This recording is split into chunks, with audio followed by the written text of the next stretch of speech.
Hey guys and welcome back to YouTube channel. और आज की वीडियो में हम डिस्कशन करने जा रहे हैं मास्टर जेंड्रेड के ऊपर। मास्टर जेंड्रेड हमारा मेन विलन था पावर रेंजर सामुराई और पावर रेंजर सुपर सामुराई में ये बॉस विलन था। आज इसी के बारे में हम डिटेल में डिस्कशन करेंगे इस वीडियो में। जानेंगे मास्टर जेंड्रेड के बारे में, उसकी पर्सनैलिटी के बारे में, उसकी पावर्स और एबिलिटीज के बारे में, उसकी वीकनेस के बारे में और भी बहुत सारी चीजें इस कमाल की वीडियो में। So if you guys are excited for this video, make sure to like this video and subscribe to our channel. And without any further delay, let's start this amazing video.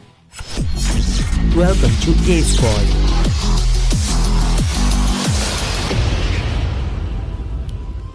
Make sure to subscribe.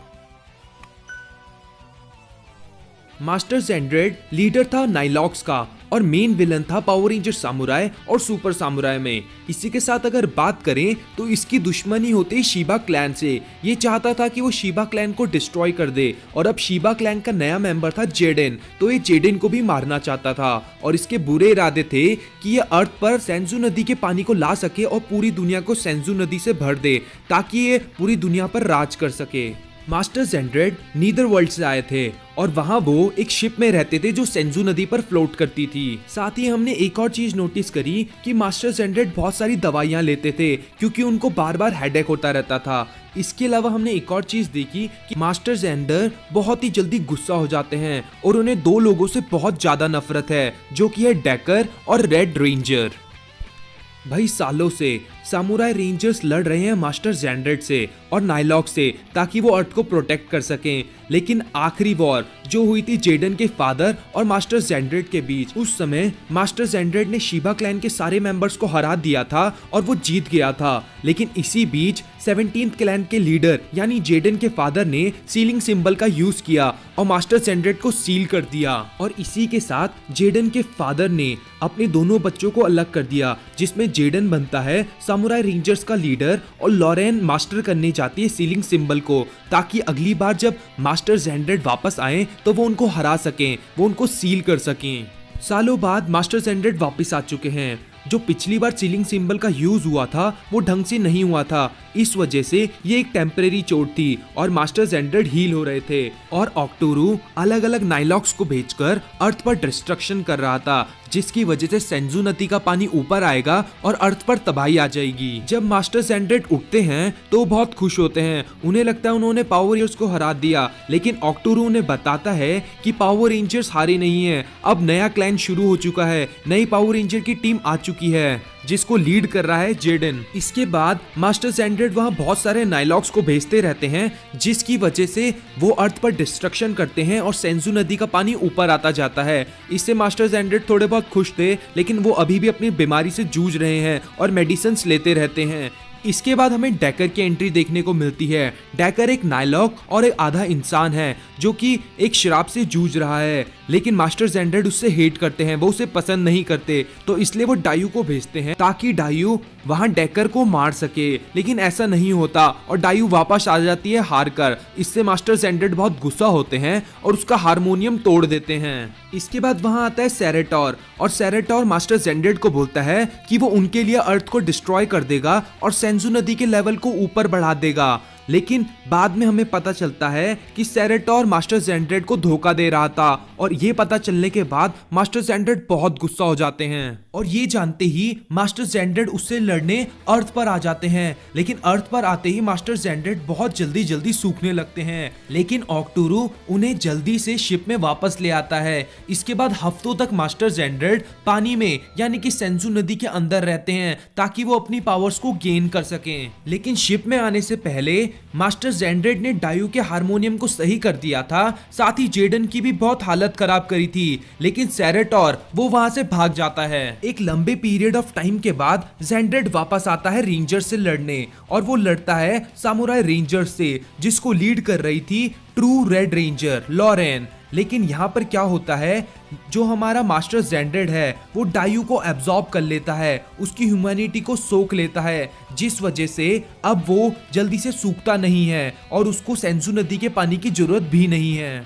अब samurai rangers लड़ रहे हैं master जेंड्रेड से और हमारी Lauren यानी कि red ranger बना रही होती है सीलिंग सिंबल और बहुत टाइम बाद वो सीलिंग सिंबल बना लेती है और मास्टर जेंड्रेड के ऊपर फेंकती है। और जब मास्टर जेंड्रेड पर वो लगता है तो वो काम नहीं करता, क्योंकि मास्टर जेंड्रेड ने डायू की ह्यूमैनिटी को एब्जॉर्ब कर लिया है और इस वजह से सीलिंग सिंबल अब किसी काम का नहीं। और इसी के साथ मास्टर जेंड्रेड को अब सेंजू नदी की पानी की जरूरत भी नहीं है और वो बन चुका है बहुत ही ताकतवर। साथ ही वो इस बार रेंजर्स को हराता है और रेंजर्स वहां से भाग जाते हैं। अब लोगों के डर की वजह से और अर्थ के डिस्ट्रक्शन की वजह से सेंजू नदी का पानी अर्थ तक पहुंच चुका है और अर्थ है अब मुसीबत में। लेकिन अब फिर से जेडन अपनी टीम को लीड करता है और वो लड़ने आ जाते हैं मास्टर जेंड्रेड से। इसके बाद जेडन मास्टर जेंड्रेड को हरा देता है अपने शोगन मोड आर्मर के साथ। लेकिन इसके बाद मास्टर जेंड्रेड ट्रांसफॉर्म हो जाते हैं एक बड़े मॉन्स्टर में और अब हमारे पावर रेंजर्स अपने गीगाजॉर्ड को बुलाते हैं मास्टर जेंड्रेड से लड़ने के लिए।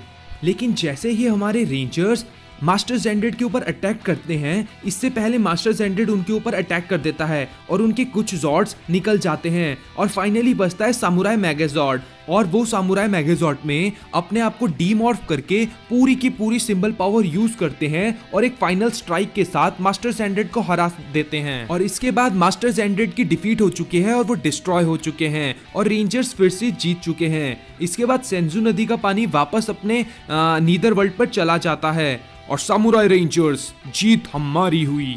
अब आगे जानते हैं मास्टर जेंड्रेड की पावर और एबिलिटीज की। तो सबसे पहले बात करते हैं मास्टर जेंड्रेड की पावर की। भाई ये लीडर था नाइलॉक का और सबसे स्ट्रॉन्ग विलन था पूरी पावर रेंजर सामुराई सीरीज में। साथ ही हमने फाइनल बैटल में देखा था कि कितना पावरफुल था और इसने पावर रेंजर के गीगाजॉर्ड को भी लगभग डिस्ट्रॉय कर दिया था। इसी के साथ मास्टर जेंड्रेड के पास थी मेगा स्ट्रेंथ। ये हमने देखा था शो में जब वो अपनी शिप को एक ही बारी में हिला देता है। इसी के साथ उसने जेडन की स्पिन स्वॉर्ड को भी तोड़ दिया था।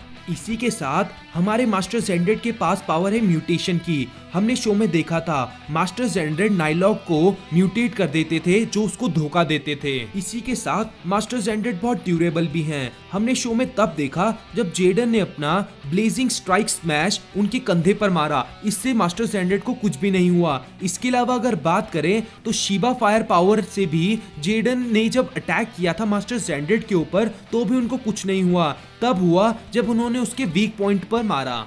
इसी के साथ उनके पास एक और पावर है जिसको हम बोलते हैं हिप्नोटिक वॉइस। ये हमने शो में तब देखा जब सारे के सारे नाइलॉक मिलके जेडन पर हमला करने लगते हैं। ये हुआ था क्योंकि हमारे मास्टर जेंड्रेड के पास है हिप्नोटिक वॉइस। इसी के साथ मास्टर जेंड्रेड एक स्किल्ड फाइटर भी है। पूरे शो में हमने देखा कि उसको कितनी कमाल की फाइटिंग स्किल्स थी उसके पास। उसने सारे के सारे सामुराई रेंजर्स को अकेले ही संभाल लिया था और उन पर भारी भी पड़ रहा था। साथ ही मास्टर जेंड्रेड के पास है सुपर स्पीड जिसको हमने शो में देखा। इसी के साथ वो गैप टेलीपोर्टेशन कर सकते थे जिससे वो अर्थ और नीदर वर्ल्ड के बीच का डिस्टेंस चुटकियों में कवर करते थे। इसी के साथ कुछ और पावर्स की बात करें तो उसमें थी powerful roar, fire balls, lightning blast और भी बहुत सारी पावर्स जो कि मास्टर जेंड्रेड को एक कमाल का विलन बनाती है। अब बात करते हैं इसकी वीकनेस की। तो मास्टर जेंड्रेड की दो ही वीकनेस हमें देखने को मिली। सबसे पहली वीकनेस जब शुरू में मास्टर जेंड्रेड को सेंजू नदी के पानी की जरूरत होती थी वरना वो सूख जाते थे। लेकिन ये वीकनेस उनकी हट गई जब उन्होंने डायू की ह्यूमैनिटी को सोख लिया। लेकिन डायू को सोखने की वजह से उनकी एक और वीकनेस बन गई जहां उनका एक वाइट स्पॉट बन गया जिसपे जेडन और उसकी टीम फाइनल अटैक करते हैं।